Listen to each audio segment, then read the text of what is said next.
வினோத்துக்கு Vijay TV 18 லட்சம் கொடுத்துருக்காங்க. அதை பத்தி தான் உங்களுக்கு தெரியும். ஆனா கானா வினோத் விஜய் டிவிக்கு 5 கோடி கொடுத்துருக்காரு. அதை பத்தி உங்களுக்கு தெரியுமா? அதை பத்தி தான் நாம இந்த வீடியோல பார்க்க போறோம். டைட்டில் வின்னரா வர வேண்டிய நபர் சூழ்ச்சியின் காரணமாக பாக்ஸோட வெளியே அமைச்சிருக்காங்க பிக் பாஸ் டீம். அது பிக் பாஸோட ஸ்ட்ராட்டஜி. இது எல்லாத்த பத்தியும் தான் இந்த வீடியோல பார்க்க போறோம். அது மட்டும் இல்லாம முதுகில் குத்திய அரோரா, இதை பத்தியும் நம்ம இந்த வீடியோல பார்க்க போறோம். வாங்க. நம்ம எல்லாரையுமே சிரிக்க வச்ச ஒரு மனுஷன் லாஸ்ட் எபிசோட்ல எல்லாரையுமே அழுக வச்சிட்டாரு. கண்ணை மூடிட்டு உட்காந்து அழுகுறாரு பாத்தீங்களா? அதை பார்க்கும்போது எல்லாருக்குமே அழுக வந்துடும். அழுகிறது எப்படி இருக்குன்னு பாத்தீங்கன்னா, நான் இந்த இடத்துல இருக்கணும், நான் ஃபைனல் போகணும்னு ஆசையா இருக்கு. ஆனா என்னால இந்த காசை கூட எடுக்க முடியாம போயிருமோன்ற பயமாவும் இருக்கு, பதட்டமாவும் இருக்கு. என் ஃபேமிலிக்கு இந்த காசு வேணும், என் குழந்தைகளுக்கு இது வேணும் அப்படின்னு துடிச்சு போய் அழுகுறதுல தெரிஞ்சது. ரம்யா கட்டி பிடிச்சு அழுகுறாங்க. அவர் அந்த அழுகையில நான் வாங்கல, இவர் வாங்கணும்னு நான் சொன்னேனே அப்படின்னு நினைச்சு ஃபீல் பண்ணாங்க. பிரவீன் அழுதாரு, வாட்டர்மெலன் அழுந்தாரு, விக்ரம் அழுகுறாங்க. அங்க இருக்க எல்லா கேரக்டருமே ஆல்மோஸ்ட் அழுந்தாங்க. அரோரா மட்டும் அதுல கொஞ்சம் கூலா இருந்த மாதிரி தெரிஞ்சது. மத்த எல்லா கேரக்டருமே ரொம்பவே அழுந்தாங்க. அதை நம்மளால ஃபீல் பண்ண முடிஞ்சது. இருக்காங்க பாத்தீங்களா, அவரு அப்பவே சீசன் 3ல அப்பவே 5 லட்சத்தை எடுத்துட்டு போனாரு. அவரு ஒரு யங்ஸ்டர். அது மட்டும் இல்லாம அவர் பேச்சுலர். அவரே அப்படி எடுத்துட்டு போகும்போது ஒரு 40 வயசு மனுஷன் இஎம்ஐ கட்டலன்றாரு, வாடகை கட்டல அப்படின்றாரு. நல்லா சம்பாரிச்ச மனுஷன் காசு இல்லாம இருக்க ஒரு நிலை இருக்கு பாத்தீங்களா? அது ரொம்பவே கொடுமையானது. பயத்திலையும் அந்த பதட்டத்திலையும் அவர் அழுக ரொம்பவே பார்க்கவே ரொம்ப எமோஷனல் ஆயிடுச்சுங்க. ஓட்டிங்ல அன்அஃபிஷியல் ஓட்டிங் அப்படின்னு ஒண்ணு இருக்கும். அதுலயே வினோத் தான் அதிகமா ஓட்டிங் வாங்கினாரு. அதையும் தாண்டி நிறைய வீக்ல அவர் எந்திரிக்கும் போது நிறைய மக்கள் கை தட்டுவாங்க. விஜய் சேதுபதி ஒரு தடவை அவங்க தலையில கிரீடம் இருக்கு அப்படின்ற மாதிரி ஒரு தடவை சொல்லியிருப்பாரு. அவங்க மனைவி உள்ள போன இடத்துல அவங்க பெட்டியை மட்டும் தூக்கிடாதீங்க அப்படின்னு ஒரு இடத்துல சொல்லியிருப்பாங்க. வினோத் அவங்களோட காம்போ ஒரு மெய்யழகன் காம்போ மாதிரியே இருந்தது. அவரு அமித் அவர்களோட சேர்ந்து இங்கிலீஷ் கத்துக்கிட்டது, இது எல்லாமே ஒரு ஃபன்னியான மொமெண்டா தான் இருந்துச்சு. மனுஷன் கோவம் வந்தாலும் டக்குன்னு கோவப்பட்டுருவாங்க. ஒரே ஒரு விஷயம் தாங்க, கோவம் இருக்கிற இடத்துலதான் குணம் இருக்கும்னு சொல்லுவாங்க. அந்த மாதிரி கோவப்படுவாங்க, மனசுல பட்டதெல்லாம் பேசிடுவாங்க. ஆனா அவர் ஸ்ட்ராட்டஜி யூஸ் பண்ண மாதிரி பிக் பாஸ்ல தெரியல. எனக்கு ரெட் கார்டு கொடுத்து வெளியே அனுப்பும் போது, பிரதீப்க்கு ரெட் கார்டு கிடைக்கும் போது அங்க வெளியே இருந்த நபர் யாருமே அவங்கள ஹக் பண்ணி ஆறுதல் சொல்லலாம் இல்ல. ஆனா கம்ப்ரீதின் வெளியே போகும்போது நீ எனக்கு நண்பன்டா, நான் உனக்கு என்னைக்கும் துரோகம் பண்ண மாட்டேன்டா அப்படின்ற ஒரு வார்த்தை சொன்னாரு. ஒரு வெள்ளந்தியான ஒரு நபர் மத்த சீசனை விட இந்த சீசன் வெளியே போயிட்டு உள்ள வந்தவங்க ஃபைனலிஸ்டா போகக்கூடிய நபர்கள் மீது ரொம்பவே வன்மத்தை கொட்டினாங்க. மறுபடியும் ரீஎன்ட்ரி கொடுக்கிற கண்டஸ்டன்ஸ்க்கு ஃபீட் பண்ணி தான் அனுப்புவாங்க. அதாவது சைக்காலஜிக்கலா உங்களுக்கு ஃபீட் பண்ணி தான் அனுப்புவாங்க. நீங்க உள்ள போய் இதுதான் பண்ணணும், இதுதான் உங்க வேலை, அதுக்காக தான் நாங்க உள்ள அனுப்புறோம் அப்படின்னு சைக்காலஜிக்கலா அனுப்புவாங்க. அதுல பிளான் பண்ணது பாத்தீங்கன்னா விக்ரம், சாண்ட்ரா, வினோத் இவங்க 3 பேர்லயுமே ஒரு ஆளை ரொம்பவே ஸ்ட்ராங்கா உடைச்சிட்டு அவங்கள எப்படியாவது நீங்க மணி டாஸ்க்ல ஒரு மணியை எடுக்க வைக்கணும் அப்படின்ற ஒரு டாஸ்க் அவங்களுக்கு கொடுத்துதான் உள்ள அனுப்பிச்சிருக்காங்க. அதே மாதிரி எந்த சீசன்லயும் இல்லாத இந்த சீசன்ல உள்ள வந்தவங்க எல்லாருமே வன்மத்தை வாரி வாரி இறைச்சாங்க. இது வியானா வச்சு அடி அடின்னு அடிச்சாங்க.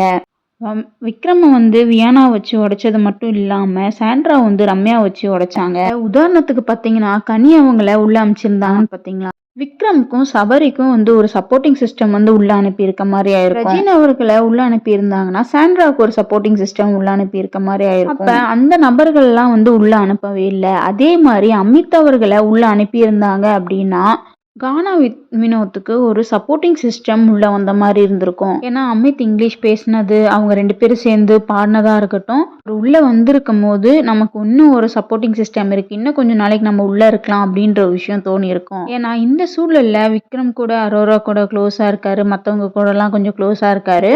கானா வினோத்னு எடுத்துக்கிட்டீங்கன்னா கம்ப்ரீதின் இல்ல, அவரு அந்த ஃபீல் அவர் மைண்டுக்குள்ள ஓடிட்டே இருக்கு. இனிமேல இருக்காரு இந்த நம்பர். இந்த வாரம் அந்த வாரம் பிரவீனை உள்ள அனுப்புறாங்க. பிரவீன் க்ளோஸ்டா இருந்த ஒரு நபர் போகும்போதே பிரவீனுக்கு ஃபீட் பண்ணி அனுப்பியிருப்பாங்க போல சேனலும் பிபி டீமும். மற்றவங்களுக்கு வேணா என்ன இன்ஸ்ட்ரக்ஷன் வேணா கொடு பிரவீன், நல்லா பேசு, ஆனா கானா வினோத்துக்கு மட்டும் எந்த இன்ஸ்ட்ரக்ஷனும் பெரிய அளவுல கொடுக்காது அப்படின்னு பிபி டீமும் சேனலும் சொல்லி அனுப்பி அப்படின்ற மாதிரி ஒரு டாக் போயிட்டு இருக்கு.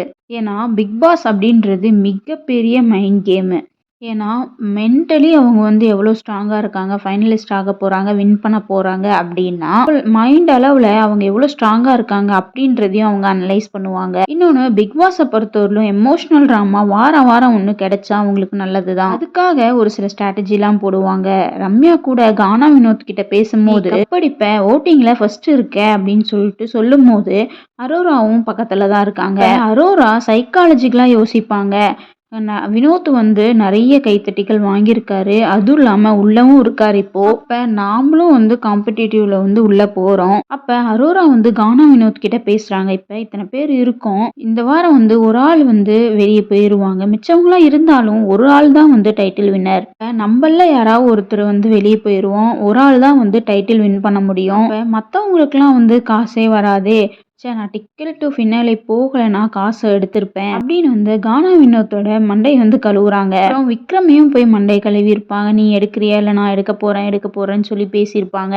எங்கெல்லாம் வந்து கானா வினோத் இருக்காங்களோ அங்கெல்லாம் வந்து போய் அவர் தூவி விட்டுட்டே இருந்தாங்க. கடைசியா அவர் வந்து எடுக்க வச்சுட்டாங்க. எடுக்க வச்சதுக்கு அப்புறம் ஒரு ரியாக்ஷன் இருந்துச்சு. எப்படி அப்படின்னா அரோரா வந்து ஒரு மைண்ட் கேம் ஆடி இருக்காங்க.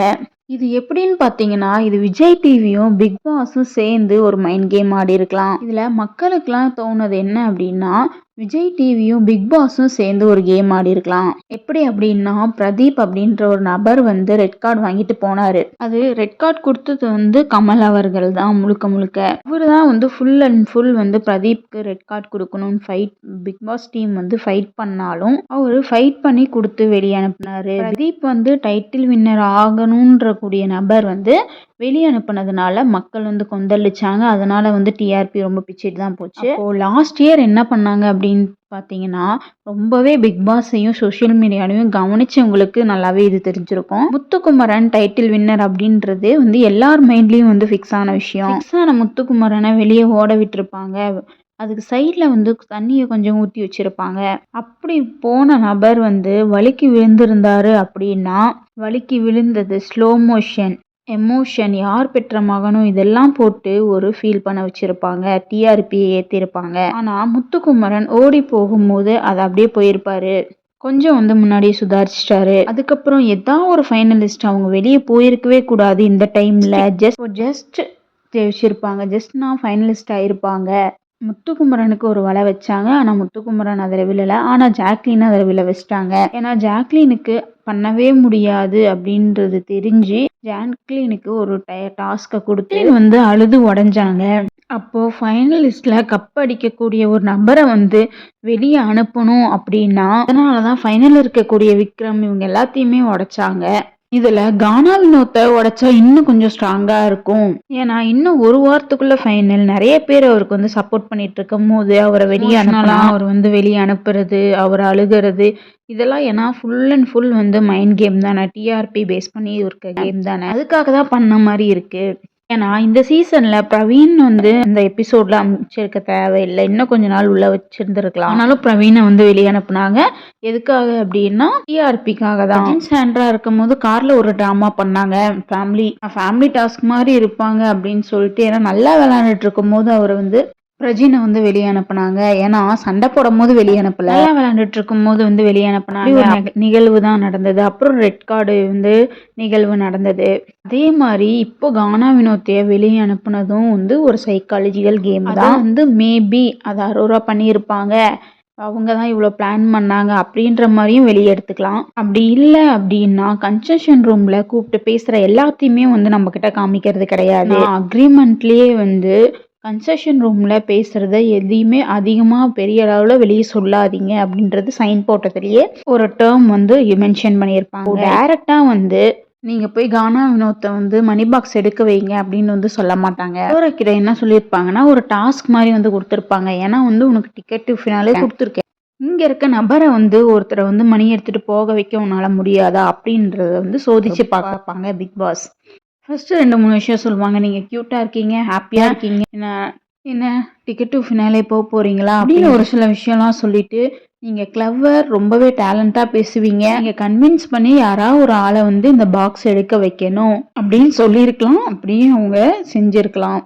விக்ரம் கூட சொல்லியிருப்பாரு, ஒரு நாள் நான் மணி பாக்ஸ் எடுத்துட்டு போயிடுவேன், ஆனா அதுக்கப்புறம் அவரே வந்து ஒரு நாள் கேமரா முன்னாடி வந்து, "இல்ல நான் மக்களுக்காக இருக்கணும்" அப்படின்னு சொல்லியிருப்பாரு. இன் பிட்வீன்ல மேபி என்ன நடந்திருக்கலாம் அப்படின்னா, பிக் பாஸ் வந்து பிக் பாஸ் வந்து கூப்பிட்டுருக்கலாம். "என்ன விக்ரம் டல்லா இருக்கீங்க? எத்தனையோ மக்கள வந்து நீங்க சிரிக்க வச்சிருக்கீங்க. ஏன் இப்போ டல்லா இருக்கீங்க?"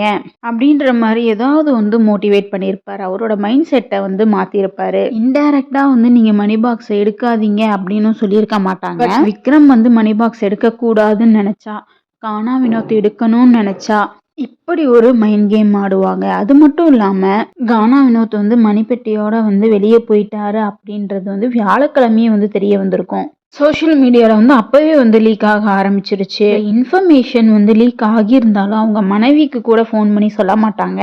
ஏன்னா அவங்க ஒய்ஃபே என்ன போட்டிருந்தாங்க அப்படின்னா, "நெறைய பேர் மெசேஜ் அனுப்புறீங்க. ஆனா எனக்கே வந்து தெரியாது." அப்படின்ற மாரிலாம் ஸ்டேட்டஸ்ல போட்டிருந்தாங்க. ஸோ டீம் என்ன பண்ணுவாங்க அப்படின்னு பார்த்தீங்கன்னா, வியாழக்கிழமையே ஷூட் வந்து ஃபுல்லா லைவ் முடிஞ்சிருக்கும். வியாழக்கிழமை எடுத்த லைவ் வந்து அத அப்படியே கட் பண்ணி வெள்ளிக்கிழமை போடுவாங்க. வெள்ளிக்கிழமை எபிசோடு 1 நடந்ததுக்கு அப்புறமேட்டு தான் கானா அவர்கள் வந்து அவங்க ஒய்ஃப் கிட்ட பேசுவாங்க. அதுக்கப்புறம் தான் அவங்க வந்து வீட்டுக்கே போவாங்க. இந்த மாரி தான் வந்து நடைமுறையில நடந்திருக்கும். இவர் வந்து ஃபைனலிஸ்ட்டா போக வேண்டிய ஒரு நபர். ஏன்னா எவ்ளோ கஷ்டப்பட்டு அவர் வந்தாரு. 10th ஸ்டாண்டர்ட் வரையும் தான் படிச்ச ஒரு நபர். 13 வயசுல அவங்க அப்பா தவறி போனாரு. 10th படிச்சுட்டு அதுக்கப்புறமேட்டு படிக்க முடியாம நார்த் இந்தியாவுக்கு வந்து வேலைக்கு போனாரு. நார்த் இந்தியால போன வேலை செட் ஆகல. அதுக்கப்புறம் இங்க வந்து டைல்ஸ் வேலை இந்த மாதிரி நிறைய வேலைகள் பண்ணிட்டு இருக்கும்போது அந்த மனுஷனுக்கு 20 வயசுல பாட்டு கத்துக்கணும்னு தோணி பாட்டு கத்துக்கிறதுக்கு கிளாஸ்லாம் போகும்போது உனக்கெல்லாம் பாட்டு கத்துக்க முடியாது அப்படின்னு சொல்லி அதுக்கப்புறம் இவரே வந்து பாட்டு கத்துக்கிட்டு மியூசிக்லாம் கத்துக்கிட்டு பல இடங்கள்ல ஓடி ஆடி திரிஞ்சு 36 வயசுல கல்யாணம் பண்ணிக்கிட்டு அதுக்கப்புறம் பார்த்தீங்கன்னா பிக் பாஸ்ன்னு எடுத்துக்கிட்டிங்கன்னா பிக் பாஸ் சீசன் 1ல இருந்து மானாட மயிலாட இந்த மாதிரி நிறைய இடத்துல வந்து பாடி பிக் பாஸ் 1 கொண்டாட்டத்தை வந்து ஸ்டார்ட் பண்ணி எல்லா கொண்டாட்டத்துக்கும் அவரு தான் பாட்டுலாம் வந்து எழுதியிருப்பாரு. விஜய் டிவியில் பாப்புலர் அப்படின்னு நம்ம போய் தேடி பார்த்தோம்னா ராஜுபாயோட கொண்டாட்டம் வந்து இருக்கும். அது வந்து 50 மில்லியன் வியூஸ் போயிருக்கு. 5 கானா வினோத் எழுதி பாட்டு பாடி அந்த பாட்டு வந்து செம்மவே ஃபன்னாக இருக்கும். 5 கோடி வியூஸ் போன அந்த பாட்டுக்கு அந்த பாட்டை உருவாக்குனது யாரு அப்படின்னா கானா வினோத் தான். அப்போ விஜய் டிவிக்கு வந்து 5 கோடி வந்து கானா வினோத் கொடுத்துருக்காரு. இப்படி கஷ்டப்பட்டு 13 வயசுலேருந்து ஸ்டார்ட் ஆகி இப்படி ஒவ்வொரு பிக் பாஸ்லேயும் ஒரு கஷ்டப்பட்டு வந்த நபர் இன்னைக்கு இந்த 18 லட்சம் வின் பண்ணியிருக்காரு. பொதுவாக வந்து மக்களை பொறுத்தவரையிலும் இந்த டைட்டிலே வந்து அவர் தான் வின் பண்ணியிருக்கணும். ஆனால் பிக் பாஸை பொறுத்தவரையிலும் விஜய் டிவியை பொறுத்தவரையிலும் அந்த ட்விஸ்ட் அண்ட் டர்ன்ஸை பற்றி தான் வந்து ரொம்பவே விரும்புவாங்க. அப்படி இருக்கும்போது ஃபைனலில் எதுவுமே கொடுக்காம அனுப்புறதுக்கு இது கொடுத்து அனுப்பியிருக்காங்க அப்படின்ற ஒரு நல்ல விஷயம் தான் நமக்கு தோணுது. இருந்தாலும் அவர் வெளியே வந்து பெரிய பெரிய வெற்றியை வந்து அடைவாங்க அப்படின்றது வந்து மக்கள் மத்தியில் நிறைய பேர் பேசப்பட்டு வருது. எல்லாம் இருக்கவங்க ஜெயிக்கிறது வந்து ஒரு பெரிய விஷயமே இல்லை. எதுவுமே இல்லாமல் ஒருத்தவங்க ஜெயிக்கிறாங்க பார்த்தீங்களா, போராடிட்டே இருக்காங்க பார்த்தீங்களா, ஃபைட் பண்ணிகிட்டே இருக்காங்க பார்த்தீங்களா, அதுதான் வந்து ஒரு மிகப்பெரிய வெற்றி. மேலும் சினியை பற்றின அப்டேட்ஸ் தெரிஞ்சுக்கிறதுக்கு சினி டாக்ஸ் டைரியை சப்ஸ்கிரைப் பண்ணிக்கோங்க.